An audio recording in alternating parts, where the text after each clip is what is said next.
Jalup gavana ma Homa Bay Joseph Oyugi Magwanga koro lando ayanga nodhi laro kom gavana mar kaunti no e yiero ma 2027.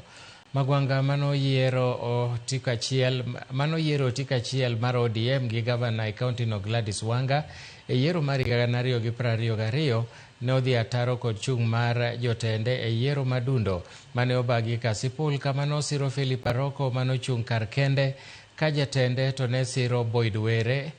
E twak mare, Magwanga okoni osebedo ka oyudo sand kendo kata mana ofise ne olor ma ok onyal donje, gino mosemone tiyo ne jopiny e lemo mar jalup gavana.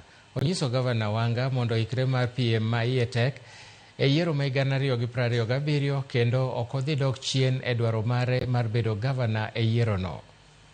Adwa wacho ni sama nabedo deputy governor ma Homa Bay ok aseyudo kinde maber manyalo tiyo ne godo jopiny kaka natiyo ne jopiny e higa 2007 nyaka higa 2017. Abedo your running mate to pod ok watieko our term. Tiseneno ni mondo ilor na office mondo mi kik abed e office no.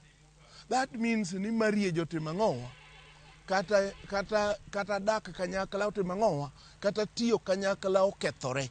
Omiyo wadhi face off kode Magwanga de ballot e higa 2027.